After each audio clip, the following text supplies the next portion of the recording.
Good evening, everyone. Welcome to all the foreign ministers here. 70 years is really huge. It's a big milestone for NATO, and I'm looking forward to celebrating tonight and getting some important work done tomorrow.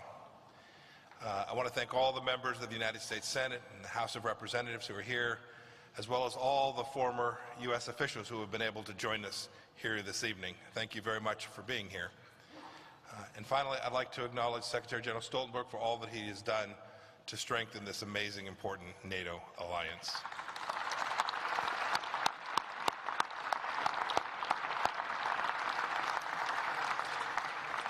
There's no better marker for excellence than the fact that your colleagues extended your tenure.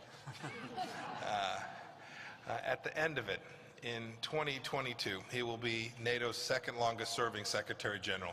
It is truly an honor to have him here with us this evening. And I wanted you to note that to my right, if you look in the glass case, you will see the original NATO treaty. It's an enduring document.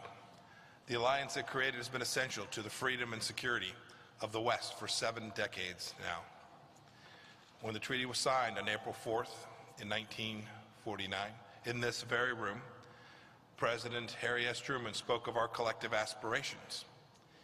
He called NATO, quote, a shield against aggression and a bulwark which will permit us to get on with the real business of government and society, the business of achieving a fuller and happier life for every one of our citizens. Everyone agreed. No, everyone agreed with the central notion that NATO would be a force for peace. Some thought the idea of NATO was too aggressive. But the 12 founding nations knew better. And over the years, their historic hopes have been vindicated. The fuller and happier life for our... Remember that in 1949, Europe was still reeling. It was walking a long road to full recovery from the war. The rationing of clothes, for example, was just ending in the United Kingdom. The Marshall Plan was barely 12 months old. Compare that situation to today, when 6 of the 10 largest economies in the world are NATO allies. NATO allies together make up half of the world's GDP. This prosperity is not by coincidence largely a result of the security that NATO provides. NATO's accomplishments, too, are many. It's deterred the expansion of Soviet communism in Europe. NATO, too, is responsible to ensure that the European continent is never engulfed in conflict in the way that it was during World War II. Then, of course, after the Cold War, the alliance adapted to new circumstances. NATO established the Partnership for Peace, and more nations were welcomed as members of this critical alliance. NATO confronted ethnic conflict in the Balkans. And more recently, we have undertaken a joint fight against terrorism in places like Afghanistan and in Iraq.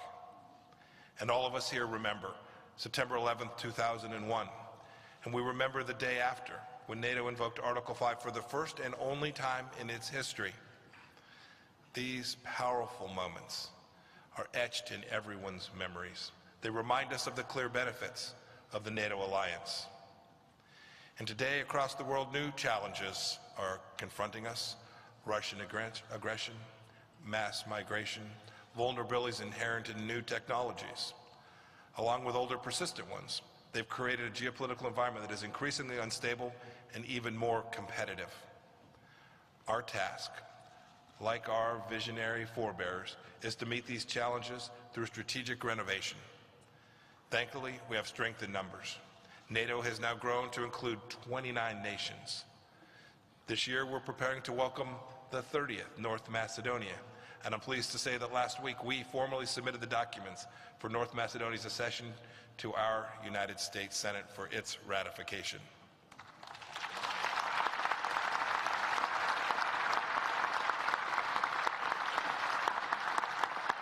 Together, the members of the alliance are enhancing our deterrence and defense posture.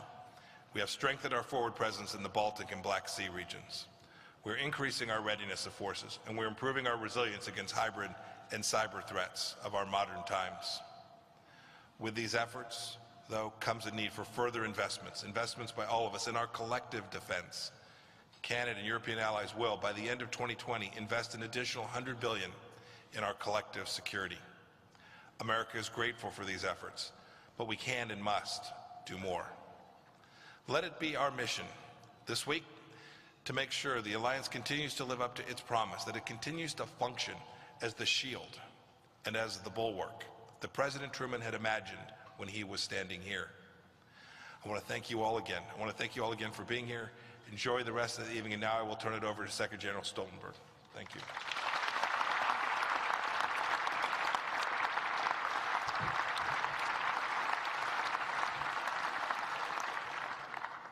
Secretary Pompeo, dear Mike, first of all, thank you so much for your strong leadership and your strong personal commitment to our alliance, and for your generous invitation.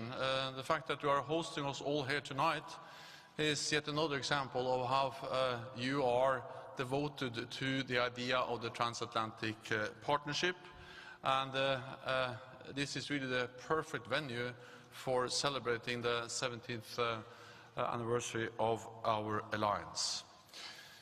Ministers, Excellencies, ladies and gentlemen, 70 years ago, 12 sovereign nations gathered here to sign the North Atlantic Treaty we have to the right.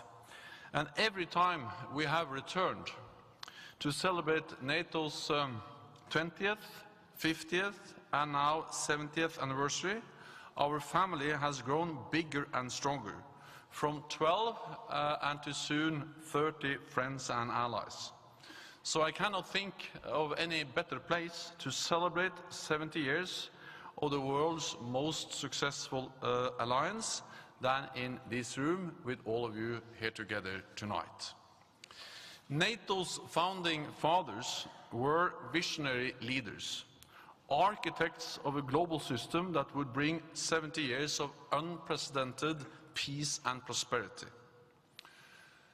One of them was Norwegian Foreign Minister Halvard Lange. Lange spent 3 years in concentration camps during the Second World War, so he felt deeply the value of freedom and democracy.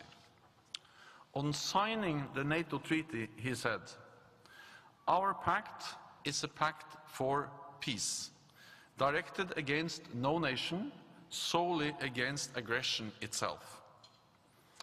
His words rings just as true today as they did 70 years ago. A copy of this treaty is written on the wall in the entrance of the NATO headquarters in Brussels, a daily reminder of the commitment that has kept us safe for 7 decades. It is one of the shortest international treaties ever, but its reach is vast, and it has stood the test of time, because we have united around our core commitment to protect and defend one and another. Like all partners, sometimes we have our differences, but as President Truman said back in 1949, while we may go about our business in different ways, with different governments, economic systems, languages and cultures, these differences present no real obstacle to the association of free nations devoted to the common cause of peace. Time and again, Europe and North America have served together under the same flag, for the same cause of freedom and democracy, deterring the Soviet Union, bringing stability to the Western Balkans, fighting terrorism in Iraq and Afghanistan, changing as the world around us changes.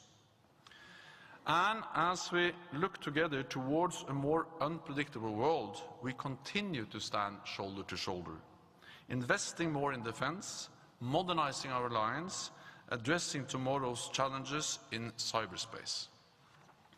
But we can and must do more together to guarantee the security and prosperity of each and every one of our nations, our way of life, our common values, our mutual interests. So tomorrow we will continue our discussions about the future of our alliance, to ensure we remain a modern alliance fit for future challenges. Thank you so much, and congratulations with the 70 years.